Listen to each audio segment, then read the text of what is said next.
weiter geht's bei unserem Projekt und wir sind jetzt... Sie würde mich doch sofort sehen. Wir sind im Kraftwerk in Brasilien. So, wir sind jetzt bei der Sekretärin vom Indes.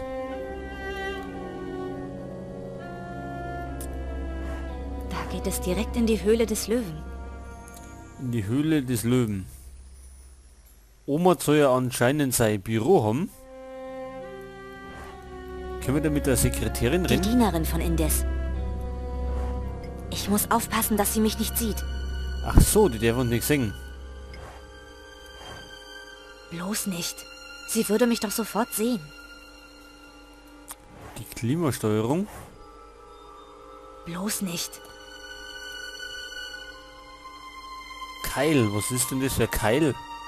Da ist ein Keil unter der Leiter, damit sie nicht wegrollt. Damit sie nicht wegrollt. Können wir den nehmen? Können wir.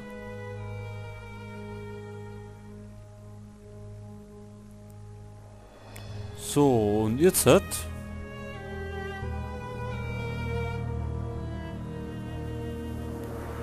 Lüftungsschacht. Der Schacht führt nach oben. Der Schacht führt nach oben. Bloß nicht. Sie wird...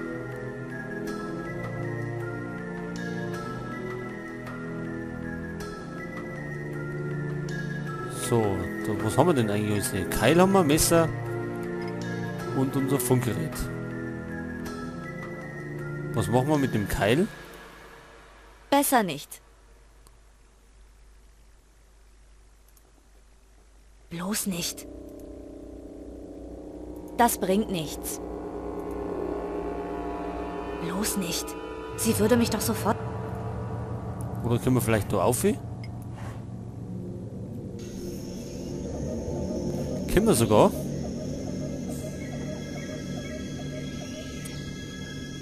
Ja, da haben wir einen Indes.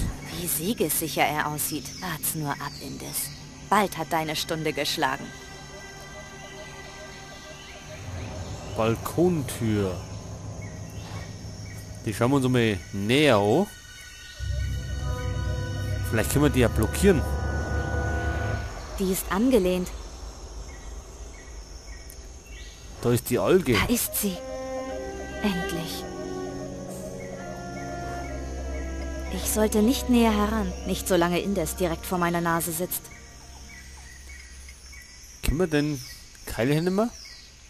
Da kommt er nicht mehr so leicht wieder raus.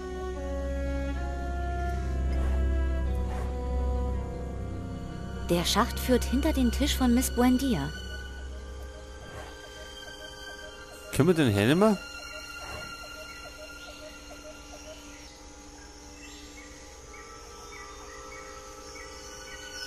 Zweige. Ein paar Zweige ragen über das Geländer.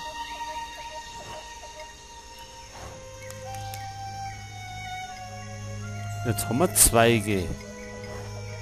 Kaum zu glauben, dass diese kleinen Blättchen Lebewesen sind. Und was machen wir mit den Zweigen? Mal sehen, ob das funktioniert. Jetzt werden sie nach unten gepustet. Die werden nach unten gepustet. Ach so, und jetzt ist die Dame am Zusammenkehren. Jetzt können wir doch schnell mal. Vielleicht da was da. So, jetzt wird's kalt. Miss Buendia, Ja, Sir? meine Balkontür klemmt und die Klimaanlage spielt verrückt. Drehen Sie sie wieder hoch. Ich habe nicht vor, in dieser Wildnis zu erfrieren. Sehr wohl. Danke.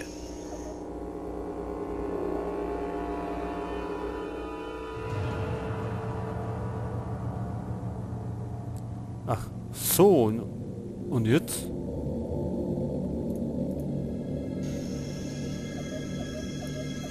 Hätten wir vielleicht... Vielleicht hätte man noch was anderes machen sollen. Genau, den werfen wir jetzt nochmal da rein. Mal sehen, ob das funktioniert. Jetzt werden sie nach unten gepustet. Genau, und jetzt ist die Sekretärin wieder am Kehren. Und wir schauen uns jetzt mal am Tisch um. Was ist denn mit dem Telefon? Über das Telefon kann Indis sie herumkommandieren, ohne sein Büro zu verlassen. Und wenn wir... Können wir das vielleicht abschneiden? Und schnipp. Jetzt kommen die dann nimmer. Dann machen wir jetzt nochmal Klimaanlage verstellen. So, jetzt wird's kalt. Miss Buendia, die Klimaanlage. Hören Sie mich? Ich bitte Sie umgehend, die Klimaanlage herunterzudrehen. Ich bin Leiter eines Weltkonzerns und kein Eisbär am Nordpol. Alles muss man selber machen.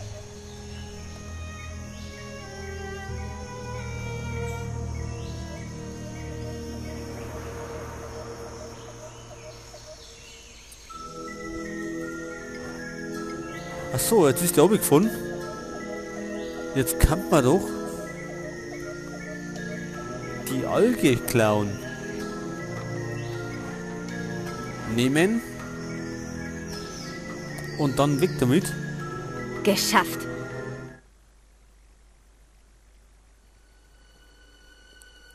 Ach, jetzt haben wir wieder beim Band. Dann werden wir erst einmal speichern.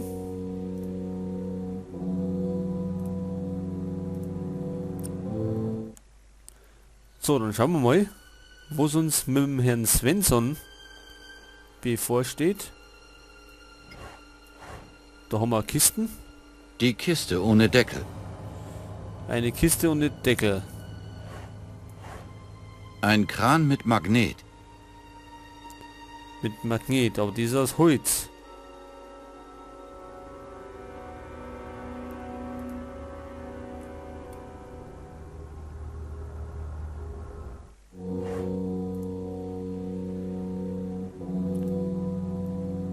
Haben wir schon gespeichert? So. Jetzt haben wir einfach mal den Firefox im Hintergrund deaktiviert, damit der uns da nicht dazwischen funkt. So, und wir waren da erinnert. Ein Container durchsuchen. Ein Brett und ein Metalldeckel sind das einzig Verwertbare. Ich nehme beides mit. Ein Brett und ein Metalldeckel. Können wir das vielleicht kombinieren? Hoppalapapp. Ha, Unfug. Nee, komm, wenn wir jetzt den Deckel da einwerfen. Viel zu tief. Das sieht vielversprechend aus.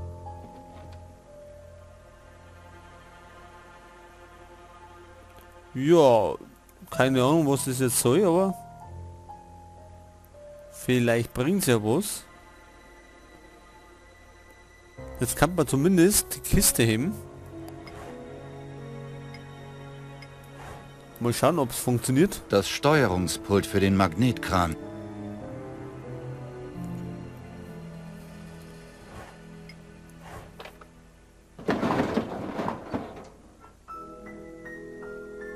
Jetzt ist er weg. Halt jetzt zurück. Gut, da haben wir ihn wieder. Und jetzt absenken.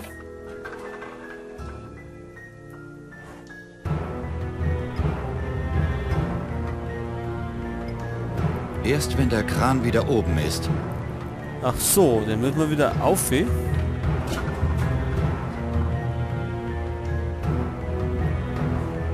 Aber Moment.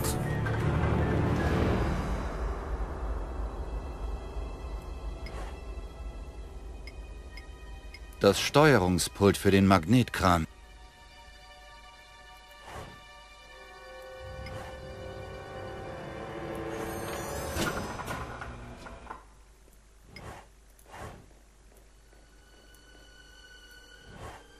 Ich nehme die Sachen wieder mit.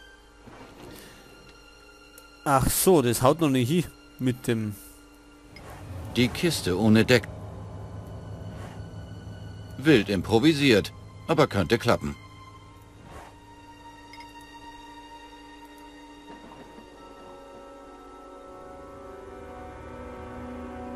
Haben wir sonst irgendwas noch? Haben wir irgendwas übersehen? Das schaut einfach so zusammengewürfelt aus.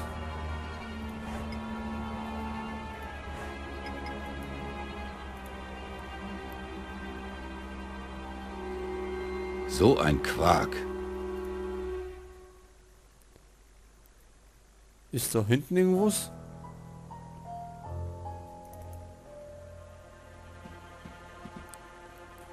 Ach, da haben wir noch mehr. Da mal Scheibe.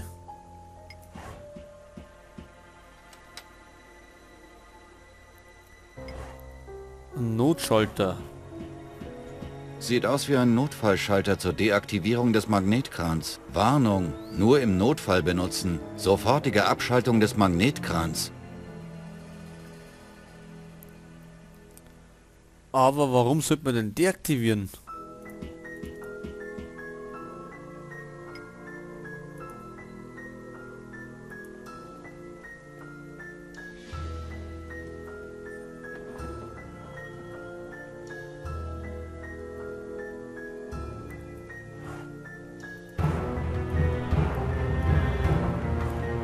Die Kiste ohne Deckel. Funktioniert das jetzt?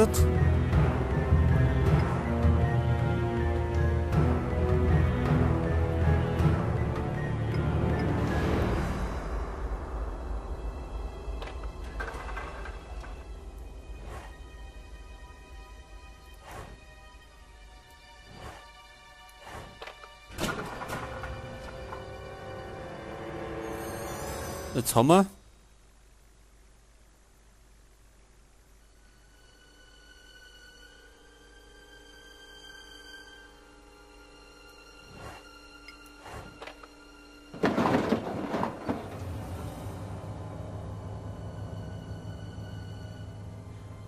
Ach so, jetzt pass auf.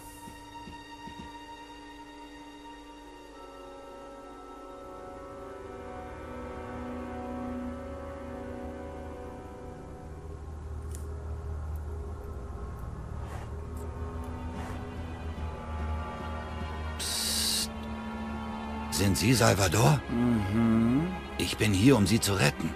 Halten Sie sich bereit. Ich brauche etwas, um die Fesseln durchzuschneiden. Hab verstanden. Ich kümmere mich darum.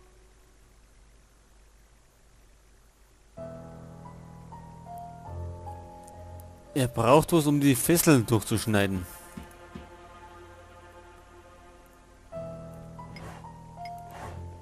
Findet man denn im Container noch irgendwas? Da ist nichts Nützliches mehr drin.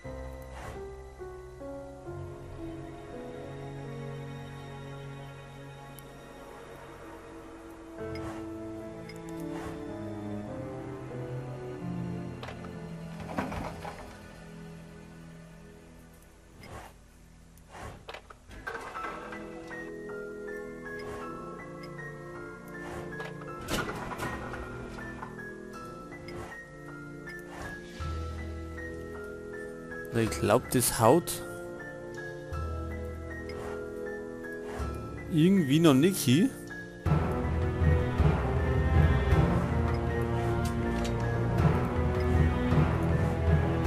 Jetzt wenn wir den Deckel in die Kiste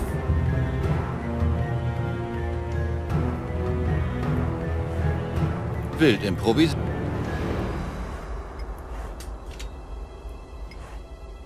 Wild improvisiert. Das sieht vielversprechend aus. Besser nicht.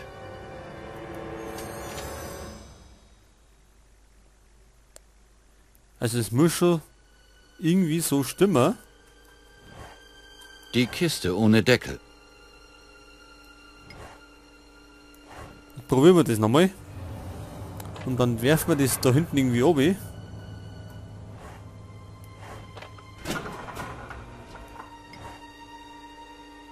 Bewegen.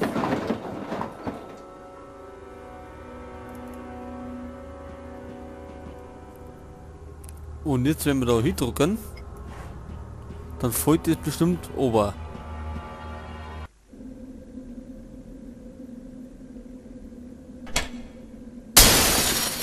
Was? Ach.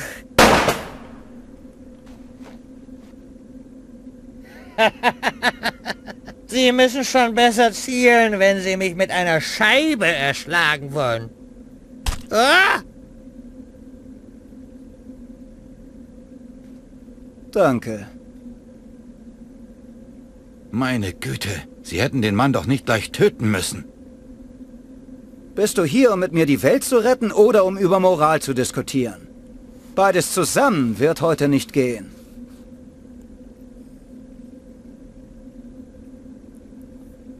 Es muss einen Weg geben, das Reaktorunglück zu verhindern, ohne weitere Opfer zu riskieren.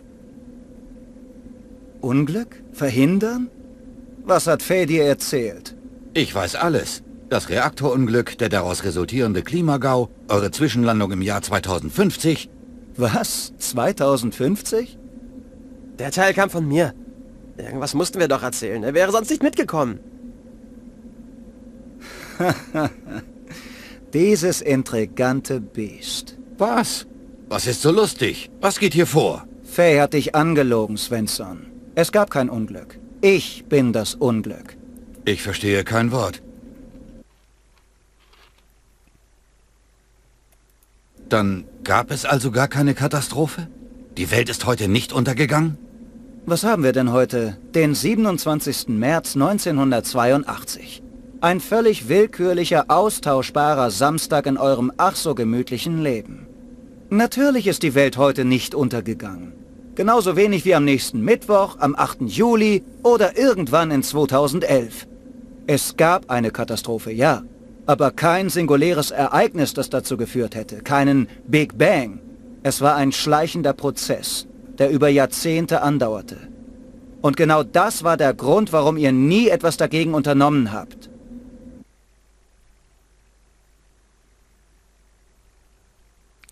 So, jetzt machen wir...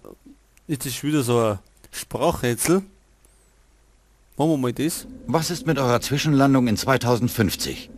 Es gab eine Zwischenlandung, aber viel später. Der Klimawandel passierte nicht von heute auf morgen, sondern innerhalb von mehreren 100 Jahren. Aber ich habe doch mit Delvin gesprochen. Ich habe die Zukunft gesehen. Die Bilder, die du gesehen hast, stammen aus dem frühen 26. Jahrhundert, nicht aus 2050. Faye hat wohl doch einen Teil unserer Mission beherzigt. Du bist das beste Beispiel dafür, dass wir richtig liegen. Nur unmittelbare Ereignisse können die Menschen zum Handeln bewegen.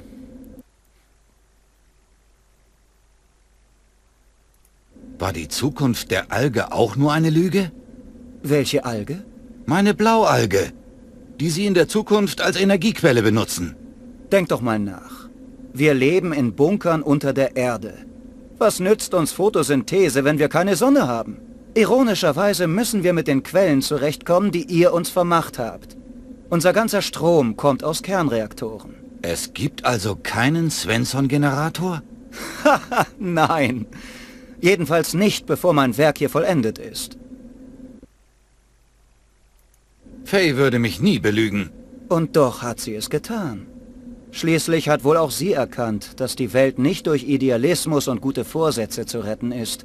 Man muss die Menschen zwingen, das Richtige zu tun. Aber wenn es keine Katastrophe gab, was machen Sie dann hier? Der Plan sieht vor, eine Katastrophe zu provozieren. Was? Sie wollen einen Reaktorunfall herbeiführen? Genau das. Unsere Experten haben berechnet, dass eine Explosion im Indes-Kraftwerk den brasilianischen Regenwald vom Amazonas abwärts in kürzester Zeit zerstören wird. Ein Klimagau scheint unausweichlich. Nur sofortiges Umdenken kann die Welt vom Kollaps retten. Kraftwerke werden vom Netz genommen. Alternative Energien kommen zum Einsatz. Menschen wie du werden endlich ernst genommen. Das ist die einzige Chance, den langfristigen Schaden an unserem Ökosystem einzudämmen. Okay, und jetzt machen wir...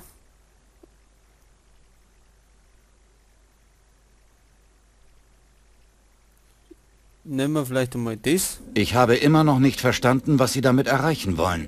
Die Menschen müssen wachgerüttelt werden. Kraftwerke wie dieses werden das Ökosystem des Regenwaldes über die nächsten 100 Jahre hinweg vollkommen ruinieren. Aber als die Menschen schließlich auf die Idee kamen, umzudenken, war der Prozess nicht mehr aufzuhalten. Nur eine Katastrophe wird ihnen die Augen öffnen. Das kann doch nicht Ihr Ernst sein. Menschen werden sterben, Lebensformen werden ausgerottet. Das ist doch verrückt! Ist es das? Die Menschen brauchen einen Anstoß, um zu handeln. Ohne unmittelbare Bedrohung rühren sie keinen Finger. Das solltest du doch am besten wissen. Wir können uns ändern. Aber ihr werdet es nicht tun. Wir wissen das. Für uns ist euer Scheitern bereits dunkelste Geschichte. Aber dabei würden wir ja selbst draufgehen. Na und? Draufgehen werden wir so oder so. In meiner Zeit leben nur noch wenige 100 Leute, Svensson. Sie werden den nächsten Sonnensturm nicht überstehen. Wenn wir heute keinen neuen Anfang machen, wird es schon bald keine Zukunft mehr geben. Wir opfern uns für den Fortbestand der Menschheit. So, genug geplaudert. Ich habe ein Kraftwerk zu sprengen. Salvador, warten Sie! Verdammt! Salvador!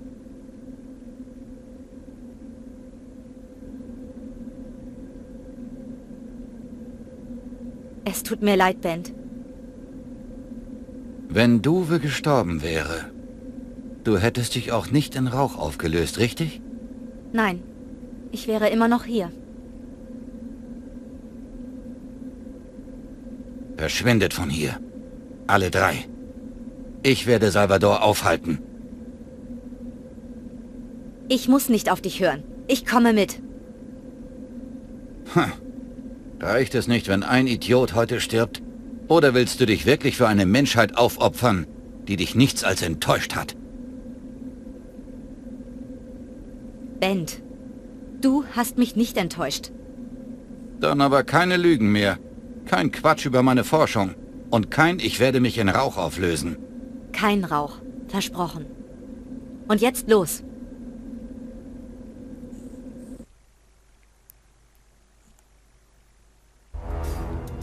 Da hinten, der Reaktorkern. Das ist Salvadors Ziel. Auf geht's.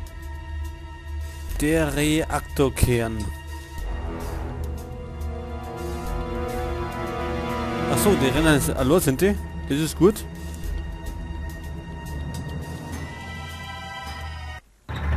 Schnell! Der Kern setzt sich in Bewegung. Ich komme! Hast du das auch gehört? Was war das? Der Reaktor ist stehen geblieben. Hilfe! Wachen! Ah!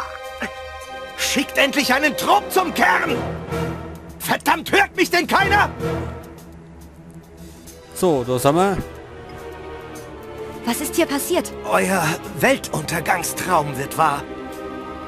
Euer Freund hat den Kran gestoppt. Der Reaktor kann hier oben nicht gekühlt werden und wird in wenigen Minuten explodieren. Was können wir dagegen tun? Ihr reaktiviert den Kran. Eine Etage weiter unten ist der Schalter. Kann man ihn denn nicht von hier aus steuern? Es gibt einen Notflutungsmechanismus. Aber um den zu aktivieren, muss das Ventil im untersten Stock aufgedreht sein. Kran, erste Etage. Ventil ganz unten. Verstanden.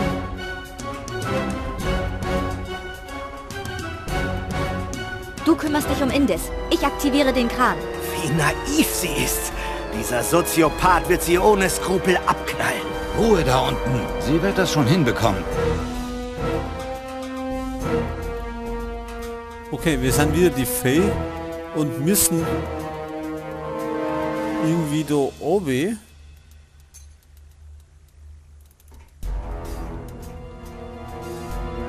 Und zwar da durch, gut. So, umlegen. Gut gemacht. Und jetzt komm schnell wieder hoch. Wenn die Brennstäbe das Kühlwasser berühren, wird alles in kochend heißem Dampf versinken. Nicht so schnell. Kaum zu glauben. Ich dachte mal tatsächlich, du würdest mir noch nützlich werden. So kann man sich irren. Und jetzt, her mit der Blaualge. Was? Wieso? Du gibst sie mir. Freiwillig oder nicht. Es ist deine Entscheidung. Wollen wir ihm die Alge geben?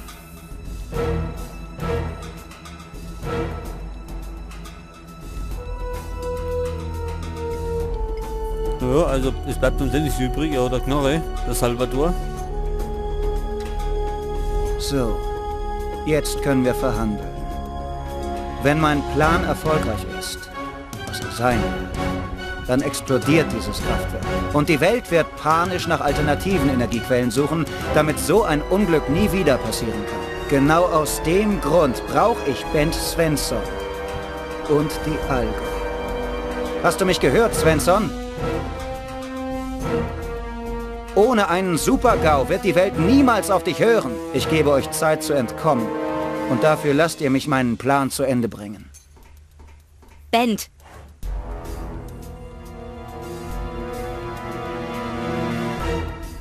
Es ist besser, du tust, was er sagt. Siehst du?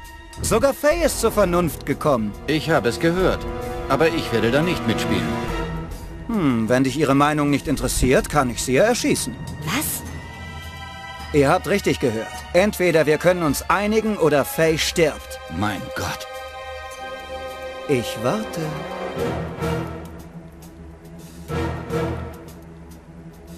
Okay. Was haben wir denn noch dabei? Achso, wir sind die Faye wieder.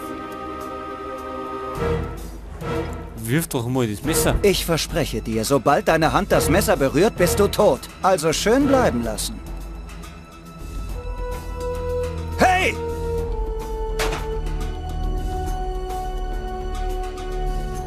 Verdammt!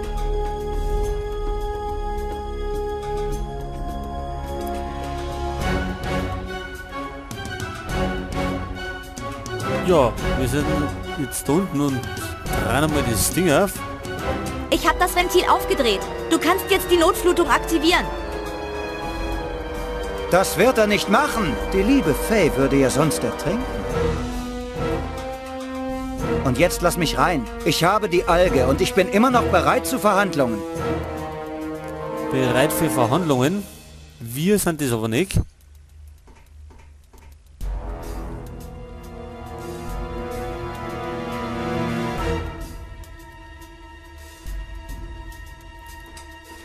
Jetzt werden wir ganz aufgehen.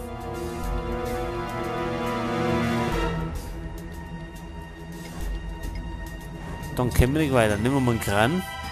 Bent, wenn du mich nicht opfern kannst.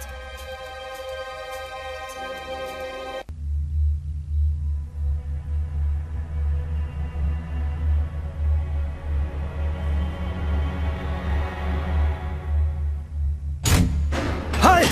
Was machst du?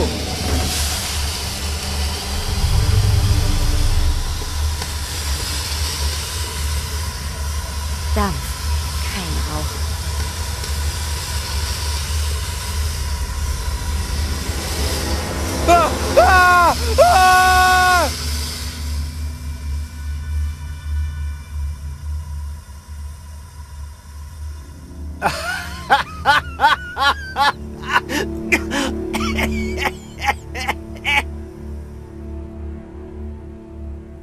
Was ist da so komisch?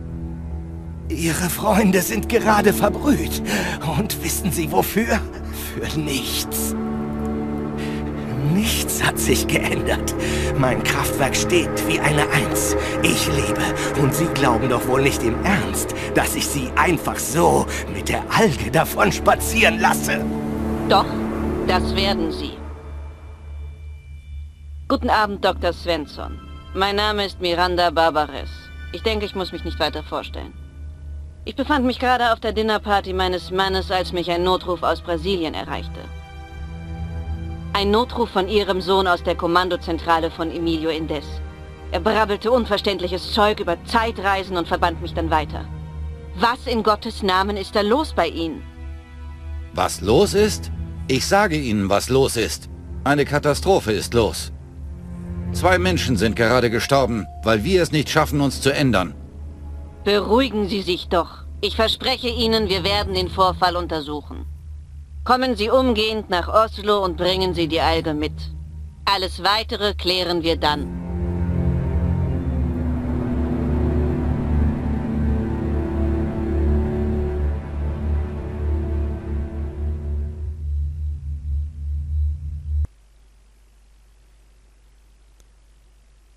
Epilog.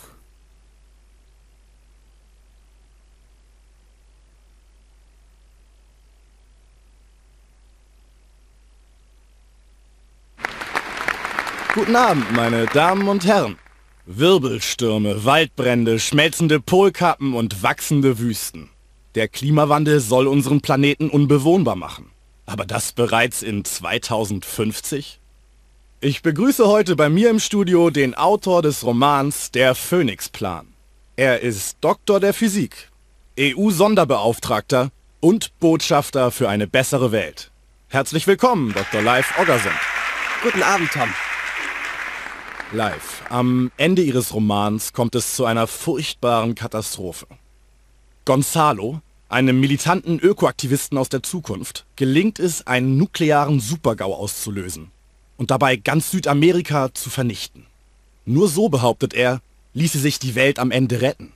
Ist das Ihr Ernst? Haben Sie gerade der ganzen Welt mein wunderbares Ende verraten?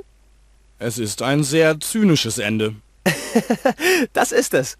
Aber im Ernst, die entscheidende Frage ist doch, wie animiert man 7 Milliarden Menschen zum Handeln? 2 Leute alleine können die Welt nicht retten. Sie wollen Ihre Leser also provozieren. Ist ein Science-Fiction-Thriller der richtige Ort dafür? Wieso sollte er das nicht sein? Meine Güte, wir sind in den 80ern. Popkultur kann politisch sein. So ein Schwachsinn. So ein völliger Quatsch. Was? Talkshows? Der große Märchenonkel erzählt einmal die Wahrheit und behauptet, er hätte sich alles nur ausgedacht. Das nennt sich Macht der Gewohnheit, Bent. Manche Menschen ändern sich eben nie. Puh. Haben wir noch Kaffee? Nope. Verdammt! Wie sollen wir helfen, die Welt zu retten, wenn der Kaffee alle ist? Ich besorg morgen 9. Morgen?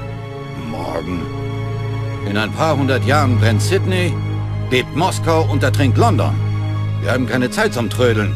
Ich brauche meinen Kaffee jetzt. Bent? Was? Moskau erfriert. Richtig.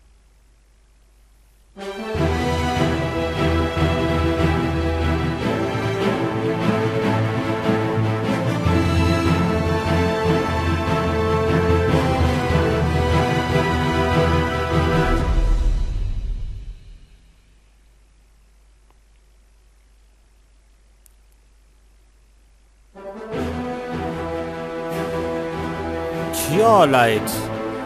Das war's mit A New Beginning. Zum Supergau ist nicht gekommen. Dafür ist die Faye umgekommen. Und der Salvatore. Aber letztendlich haben wir irgendwie gewonnen.